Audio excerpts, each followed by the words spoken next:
Մեզ մոտ ԶԼՄ-ները շատ ավելի տարատեսակ մոտեցումներ ունեն եւ արտահայտում են տարբեր կարծիքներ եւ շատ ավելի դժվար է ուղղորդել մի ձայնով խոսել ինչ-որ խնդրի մասին, բայց սա որևէ կերպ արդարացում չի կարող հանդիսանալ հենց կառավարության կողմից պատշաճ ջանքեր չգործադրելու եւ նման ռազմավարություն մշակելու եւ համապատասխան միջոցներ հատկացնելու, որովհետեւ փաստ է արդեն, որ տեղեկատվական պատերազմը ոչ պակաս է, քան մարտական գործողություններում հաջողության հասնելը եւ եթե մենք ցանկանում ենք որևէ կերպ համոզել համապատասխան միջազգային գործընկերներին, որ իսատար մեզ կանգնեն, տարբեր հարցերում, մենք պետք է շարունակաբար աշխատենք ոչ միայն ինչ որ գործիչների հետ, կոնկրետ, այլ նաև ընդհանուր հասարակական կարծիք ձևավորելու տարբեր երկրներում, որտեղ որ կարող ենք օրինակ շատ ավելի ակտիվորեն հոդվածներ հրապարակել իրավիճակի մասին, այսինքն տանել առաջ մեր պատկերացրած ճիշտը, չթողնելով այդ բոլոր լծակները Ադրբեջանին։ Բնավ անվիճելի է, որ իրենց ռեսուրսները շատ ավելին են եւ դա կնհայտ երևում է, ինչպես են ներդնում միջոցառումներ կազմակերպում կամ իրենց արշավները տեղեկատվական ակնհայտ երևում են, եւ ԶԼՄ-ները մի ձայնով են խոսում եւ կարծես թե փաստ է արդեն ոչ մեկ չի վիճում, որ օրական իրենց WhatsApp ինչ որ խմբերով անգամ ստանում են, ինչպես պետք է ինչ որ երևույթ լուսաբանեն, ինչ ասեն ու մեղադրեն չմեղադրեն եւ այլն, նույնը իրենց դիվանագետներն են, երբ որ հետևում ենք իրենց Twitter-ում հատկապես, որ տենց սկսում են նույն բանը տարածել, շատ ակտիվորեն եւ դրանով թեկուզ տրոլների տենց ֆաբրիկաներ ունեն, որոնք որ շատ ակտիվորեն ինչ որ բաներ են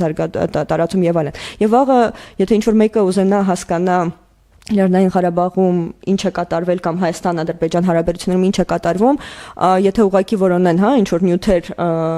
համացանցում, հիմնական զանգվածը գալու է հենց ադրբեջանական կողմից պատվիրված, լինի դա հենց ադրբեջանցիների կողմից գրված կամ օտարերկրացիների ներգրավմամբ ինչ որ հրապարակած նյութեր, այլ ոչ թե հայկական կողմի ներկայացուցիչ։ Ես հիշում եմ, որ 20 թվականին, երբ որ 44-օրյա պատերազմը ընթանում էր,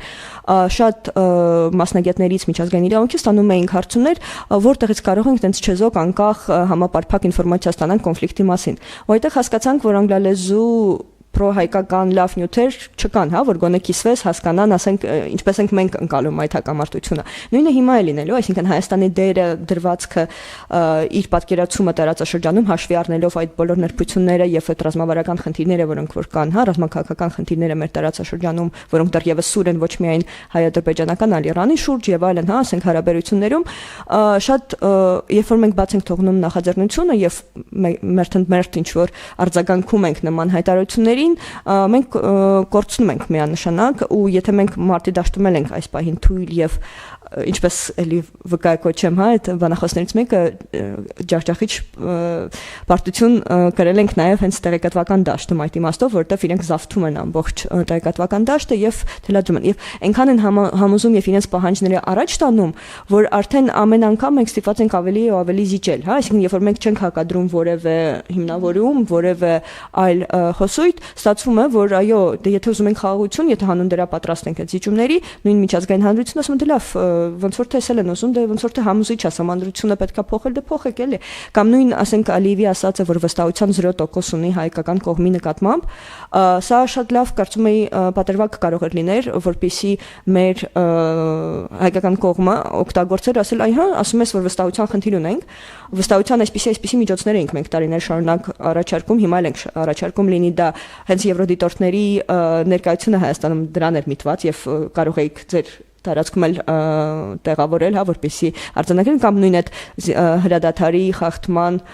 մեխանիզմը, որ տարիներ շարունակ հայկական կողմը պնդում է առաջարկումը, կարելի էր հենց նախահարցակ դա էլի ավելի ակտիվորեն բերել խոսույթ կամ տեղեկատվական դաշտ, եւ նույն միջազգային գործընկերներին համոզել, որ այո, եթե մենք ուզում ենք, եթե մենք չունենք որևէ միջազգային մեխանիզմ, որը պետք է աջակցի խաղաղության համաձայնագրի կատարմանը, կարծես թե չկա,